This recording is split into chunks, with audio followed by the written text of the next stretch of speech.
कुल खोए कुल उबरे, कुल राखे कुल जाय। राम निकुल कुल भेंटिया, सब कुल गया बिलाय। नमस्कार दोस्तों, मैं अविनाश दास रेशनल कबीर यूट्यूब चैनल में आप सबका हार्दिक स्वागत करता हूं।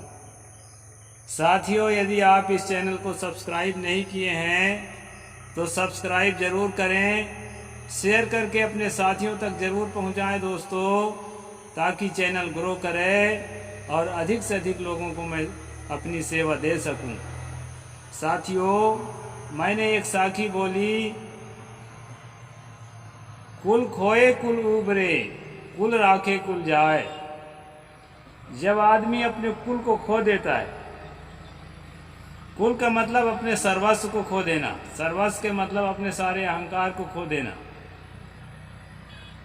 और कुल का मतलब अपने जो जाति का कुल है ना, इसको तो खो ही देना कि मैं इस जाति का हूँ, इस गोत्र का हूँ। दोस्तों, एक बात आप देखना, बड़ा कुल मानने से भी फायदा नहीं है।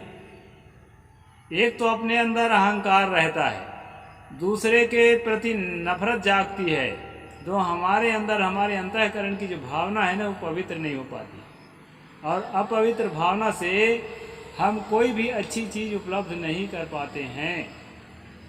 इसलिए कुल के भावना अगर बड़ी जाति भी हम स्वयं को मान रखें तो भी उससे मुक्त होना अनिवार्य है, और छोटी जाति मान रखे हैं तब तो मुक्त होना अनिवार्य है ही। क्योंकि हीन भावना में, अरे मैं तो क्या कर लूँगा, मैं तो तुच्छ हूँ, किसी काम का नहीं हूँ, ऐसा मानने वाला आदमी कभी भी बड़ा काम नहीं कर सकता, अपना उद्धार कभी भी नहीं कर सकता। इसलिए मैं कहता हूँ, पूरा गर्वान्वित होकर, पूरी प्रसन्नता के साथ आप जो है अपना खुशदिली से साथ कहिए कि हम सतगुरु कबीर साहब के अनुयायी हैं। हमारा कोई जात नहीं, कोई कुल नहीं, हम मनुष्य हैं, इंसान होना ही पर्याप्त है। तो सतगुरु ने कहा, कुल खोए कुल उबरे। जो कुल को खोता है ना, उसका पूरा कुल ही उबर जाता है, मतलब पूरे कुल का ही उद्धार हो जाता है। अच्छी तरह नाती पोता बेटा बहू सबके कुल को खो दो, कोई कुल गोत्र नहीं, कोई जाति नहीं, देखना आपका परिवार स्वर्ग बन जाएगा। स्वर्ग तो कहीं होता नहीं है, स्वर्ग का मतलब सुखमय बन जाएगा। और सतगुरु कहते हैं, कुल राखे कुल जाए। और जो इस कुल को, अपने गोत्र को और अपने अहंकार को रखने की कोशिश करता है ना, उसके जो है वो चला जाता है। चला जाने का मतलब है कि वो, उसका कोई प्रतिष्ठा नहीं रह जाती। आज देख रहे हैं ना, जो अपने को ब्राह्मण मान रहे हैं, जागे हुए जो ओबीसी हैं, एससी हैं, एसटी हैं, उनको दो कौड़ी समझते हैं। और जो अपने आप को मनुष्य मान लिया, तो साथ में मिल गया, तो वो तो मित्र हो जाता है। इसलिए दोस्तों, छोटा कुल अपने को मानना, बड़ा कुल अपने को मानना, ये मूर्खता के अलावा कुछ नहीं है, और इससे जो है केवल नुकसान होता है। कुल राखे कुल जाए, राम निकुल कुल भेटिया, सब कुल गया बिलाय। यहाँ पर राम शब्द आया है दोस्तों। राम का मतलब दशरथ का पुत्र राम यहाँ नहीं है। राम जो है परम लक्ष्य। उस समय लोग रमरमा रहे थे, इसलिए कबीर साहब ने कहा, अगर राम खोज ही रहे हो, परम लक्ष्य को खोज ही रहे हो ना, तो निकुल हो जाओ, कुलहीन हो जाओ। आपका कोई कुल नहीं, कोई गोत्र नहीं, तो सहज ही अपने असली अवस्था को, अपने सहज अवस्था को, अपने निरहंकार अवस्था को, अपने निष्क्रोध अवस्था को, अपने निष्काम अवस्था को, अपने सहज अवस्था को सहज ही पा जाओ। सब कुल गया बिलाए, सब खो जाएगा, सारा अहंकार खत्म, और मस्त हो जाओ। तो इस तरह चिंतन करके मेडिटेशन करें, लक्ष्य मिलेगा, जीवन का असली सुख मिलेगा। अब अगर दोस्तों वो भी नहीं है, रात दिन बिलबिलाते रहे, रात दिन उलझे रहे, तो कोई मतलब नहीं जीवन जीने का। तो उलझना नहीं है, लड़ाई लड़ना है हंसते मुस्कुराते हुए, बात को रखना है और बात के लिए अड़ना है। देखे ना बाबा साहेब के जीवनी को पढ़े ना, कितने मस्त रहते थे, विरोधियों का विरोध भी करते थे तो भी मस्त रहते थे। इसलिए दोस्तों हमारे किसी भी महामानव को देख लीजिए आप, जो भी हमारे सम्यक कल्चर के महामानव हैं, चाहे सतगुरु कबीर साहेब हों, संत रैदास हों, और चाहे फूले हों, और चाहे पेरियार हों, रामस्वरूप वर्मा हों, ललई सिंह यादव हों, अपने सम्यक कल्चर को स्वीकार करने वाले किसी भी महामानव को, किसी महानायक को पढ़ेंगे ना तो आपका मन गदगद हो जाएगा। और भीतर से मस्त रहते थे, प्रसन्न रहते थे, जीवन के असली उपलब्धि को खोते नहीं थे और लड़ाई भी लड़ते थे। तो सतगुरु कबीर साहब ने कहा है, सब कुल गया बिलाए, सारा दुख खत्म, सारी वासना खत्म, सारी तृष्णा खत्म, सहज अवस्था। उस अवस्था में रहते हुए लड़ाई लड़ें दोस्तों, अपने आप को खो करके नहीं।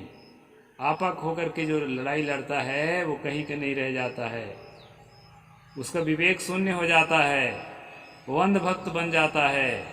इसलिए आपा में रहिए, तर्क में रहिए, अपने चेतना में रहिए, होश में रहिए, और होश में रहते हुए एक एक चीज़ को समझ समझ करके एक एक निर्वारिये जो निर्वारी जाए। इस प्रकार से जो है सतगुरु कबीर का रास्ता है। तो इसको समझिए दोस्तों। हम लोग अभी मनुस्मृति पर स्ट्रीम कर रहे हैं। मैं इस साखी को इसलिए रखा कि इस तरह कुछ प्रसंग यहाँ पर है, इसके खिलाफ प्रसंग मैं पढ़ता हूँ। उत्तमैरुत्तर मिथ्या संबंधनाचरेत सह निनेषु कुल मुत्स्कर्षं धमाधमास त्यजेत। अपने वंश को उन्नत करने की इच्छा रखने वाला पुरुष, अभी सदगुरु ने कहा था अपने वंश कुल को खो दो, वंश कुल के चक्कर में मत रहो, मनुष्य हो जाओ। और यहाँ मनु क्या कह रहे हैं कि अपने कुल को उन्नत बनाओ, यानी मनुष्य से भिन्न कुल को बनाए रखो। हाँ, उन्नत करने की इच्छा रखने वाला पुरुष अच्छे कुल, शील, विद्या, आचार वालों के साथ विवाह आदि संबंध करे, नीचों के साथ कभी संबंध न करे। यहाँ पर यह कह रहा है कि वैवाहिक संबंध यदि करना है तो ब्राह्मण ब्राह्मण से करे, नीच कुल वाले से। हालांकि वो पहला अध्याय में पढ़े थे ना कि ब्राह्मण का अधिकार नीचे के तीनों वर्ण के महिलाओं पर है, तो विवाह करने का थोड़े है, विवाह करने का नहीं है दोस्त। अभी देख रहे हैं ना मणिपुर में कैसा अधिकार जमा रहे थे, हाथरस में कैसा अधिकार जमा रहे थे, अभी ब्रजभूषण कैसे अधिकार जमा रहा था। ये लोग नाजायज संबंध जमा करके और ओबीसियों के, एससी एसटियों के बहू बेटियों में जमाए रखने के लिए लिखा है कि ब्राह्मण का अधिकार तीनों वर्णों में है, क्षत्रिय का अधिकार नीचे के दोनों वर्णों में है, वैश्य का अधिकार ब्राह्मण के तीनों चारों वर्णों में है, क्षत्रिय का नीचे के तीनों वर्णों में है, स्त्रियों में अधिकार, वैश्य का नीचे के दोनों वर्णों में है, और शूद्र का अधिकार सिर्फ जो है शूद्र के घर की औरत में है। ये जो पहला अध्याय में पढ़े थे। अब यहाँ कह रहा है कि विवाह न करें, मतलब विवाह नहीं करना है, नाजायज संबंध बनाना है या रेप करना है, गैंग रेप करना है। अभी कौशाम्बी में कल परसों फिर एक घटना घटी है।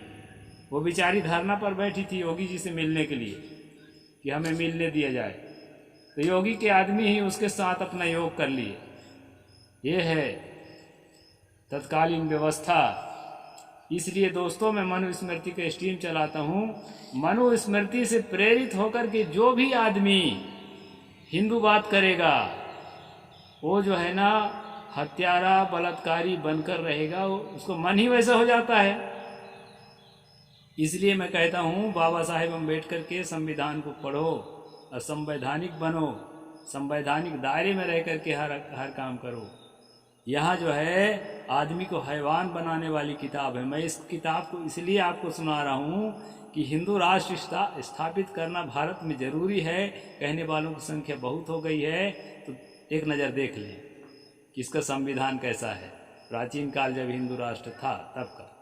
इसलिए मैं आपको सुनाता हूँ दोस्तों, और दूसरा कारण नहीं है। तो यहाँ बताया है कि विवाह जो है नीचों के साथ कभी संबंध न करे, अपने जाति से ही विवाह करे, ये बताया। और मैं आपको कहता हूँ दोस्तों, यदि तहे दिल से कोई ब्राह्मण की बेटी आपसे विवाह करना चाहे तो आप विवाह करो, और तहे दिल से कोई ब्राह्मण के बेटा से आप बेटी का विवाह करना हो, दोनों की इच्छा राजी बढ़िया हो, तो उसको बड़े खुशी से करो। जाति बंधन कुछ नहीं है, ये सब मूर्खता है। मनुष्य केवल मनुष्य है, कोई ब्राह्मण नहीं है, न कोई शूद्र नहीं है। ये सतगुरु कबीर साहिब का भारत है, हैं? को ब्राह्मण को शूद्रा, साहिब ने कहा। कौन ब्राह्मण है, कौन शूद्र है? तो यहाँ पर कहा है कि अपने वंश को उत्तम बनाए रखने के लिए अपने ही जाति से वैवाहिक संबंध जोड़े, विवाह आदि यानी वैवाहिक संबंध जोड़े, नीचों के साथ कभी संबंध न जोड़े। इसके बाद क्या कहता है दोस्तों, उत्तमान गच्छहीना हीनाश्च वर्जयन् ब्राह्मणः श्रेष्ठा मेति प्रत्यवायेन शूद्रता। इस श्लोक को लेकर के ये चतुर्थ अध्याय का 245वां श्लोक है, इसको याद रखना। एक खासकर दयानंद सरस्वती के चेले लोग जो है ना, इस श्लोक को लेकर के ये साबित करते हैं कि कर्म से जाति और कर्म से वर्ण होता है, जन्म से नहीं होता। लेकिन इस श्लोक का अर्थ जो है एकदम स्पष्ट है, इसका गलत अर्थ करके ऐसा करते हैं। ऊपर वाला श्लोक को जो मैं भी पढ़ा उसको तो आपने समझ लिया है ना, भूलना मत। ऊपर वाले श्लोक में अभी हम ये बताए हैं कि अपने कुल को अच्छा बनाए रखने के लिए नीच से वैवाहिक संबंध मत जोड़े, ठीक है ना। अब हम आगे चलते हैं, आपको पूरा समझ में आ जाएगा कि ये श्लोक का मतलब क्या है। कर्म से जाति होती है कि जन्म से जाति होती है, मनु के हिसाब से वो पूरा स्पष्ट हो जाएगा। ऊपर वाले श्लोक पे याद रखना अर्थ को। अभी मैं अर्थ बताता हूँ। हीन संबंध को त्याग कर उत्तम पुरुषों के साथ संबंध करने वाला ब्राह्मण श्रेष्ठता को प्राप्त होता है। हीन संबंध जो नीच जाति के लोग हैं, अभी ऊपर पढ़ाए हैं, ऊपर के श्लोक को छोड़ के अगर अर्थ निकालेंगे ना तो वो दयानंद सरस्वती जी के जो चेला लोग अर्थ निकालते हैं वही अर्थ होने लगेगा। ऊपर वाले के साथ में दोनों एक ही जगह हैं, 244 और 245। तो आप बिल्कुल स्पष्ट हो जाएंगे, इसमें लड़ाई की कोई बात नहीं है। ब्राह्मण श्रेष्ठता को प्राप्त होता है, किंतु इसके विपरीत आचरण अर्थात नीचों के साथ संबंध करने से वह शूद्रता को प्राप्त होता है। नीचे से संबंध, अभी ऊपर क्या संबंध है, वैवाहिक संबंध। वैवाहिक संबंध करने के बाद उसको पतित ब्राह्मण माना जाता है, और उस ब्राह्मण को पंक्ति दूषित ब्राह्मण माना जाता है। पंक्ति पावन ब्राह्मण के श्रेणी से उसको हटा दिया जाता है। ये कारण है। कोई जन्म से ब्राह्मण होता है, कर्म से ब्राह्मण होता है, जन्मे से माना जाता है, कर्म और से नहीं माना जाता। इस प्रकार से इस श्लोक का अर्थ है सीधा सपाट, और दोनों श्लोक को मिला के अर्थ कर लीजिए, एकदम क्लियर है। ठीक है दोस्तों, आगे चलते हैं। और क्या कह रहे हैं मनु। दृढ़कारी मृदुदान्तः क्रूराचारै संवरन् अहिंसृदय दानाभ्याम जयेत् स्वर्गम तथा व्रतः। दृढ़ संकल्प, कोमल दांत, क्रूर कर्म करने वालों के संसर्ग से दूर रहने वाला, किसी को न सताने वाला ऐसा व्रती पुरुष अपने इंद्रिय निग्रह और दान से स्वर्ग को जीत लेता है। इसका सकारात्मक अर्थ भी लिया जा सकता है, लेकिन इसमें सकारात्मक भाव नहीं है। ऊपर के श्लोकों को लेके चलेंगे तो आपको यही समझ में आएगा। जिसको क्रूर कर्म कहा है, ये नीच जात के लोगों के लिए ही है, क्योंकि वेदों में दास और दस्यु शब्द जो है, दस्यु का मतलब डाकू होता है, लूटपाट हत्या बलात्कार करने वाले लोग। तो दास कहते कहते उन्हीं को दस्यु भी कई जगह कहा गया है।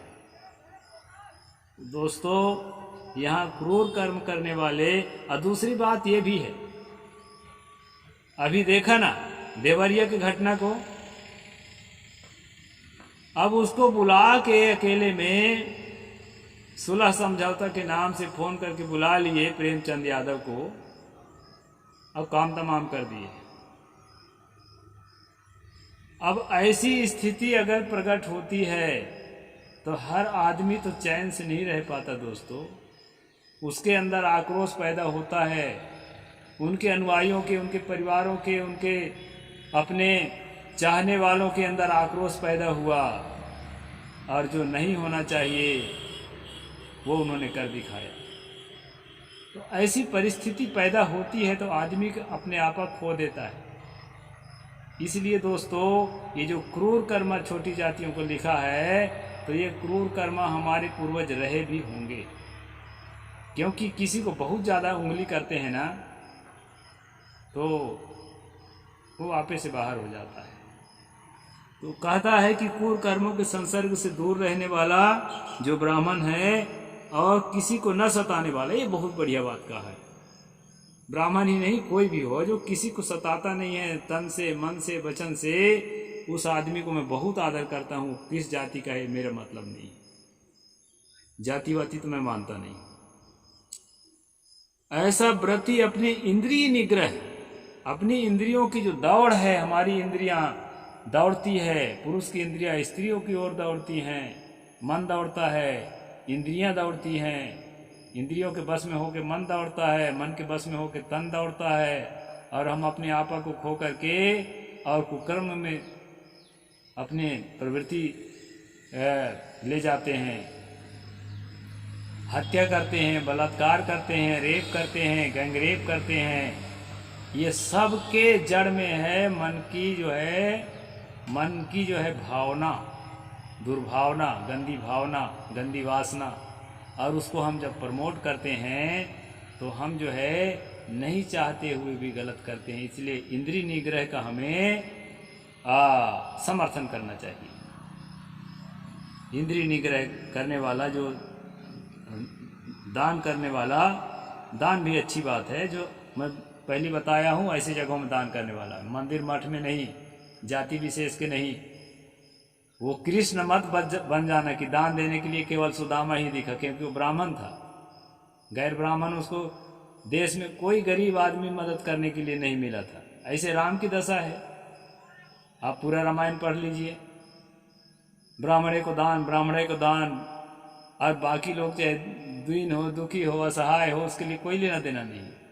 तो ऐसा दान मत करना दोस्तों, योग्य को दान करना, जो मैंने बताया है पिछले स्ट्रीम में, उस प्रकार आपको दान करना है, कंजूस नहीं बनना है। इस तरह जो यहाँ बताया है कि ऐसे लोग जो है वो स्वर्ग को जीत लेता है। यहाँ स्वर्ग वर्ग कुछ नहीं होता, खास बात है कि सहज अवस्था में पहुँचने की हमको साधना करना है। उनको स्वर्ग खोजने दो, नहीं मानते हैं तो हमारे तरफ आ जाएं, सम्यक कल्चर में आ जाएं, और स्वर्ग वर्ग के चक्कर छोड़ें और जीवन के सहज अवस्था को साधना द्वारा प्राप्त करें। तो एक श्लोक और पढ़ लेते हैं दोस्तों। इधोदकम मूल फल मनम अभ्युद्यम च यत् सर्वता प्रतिगृही मध्वस्थम भय दक्षिणाम।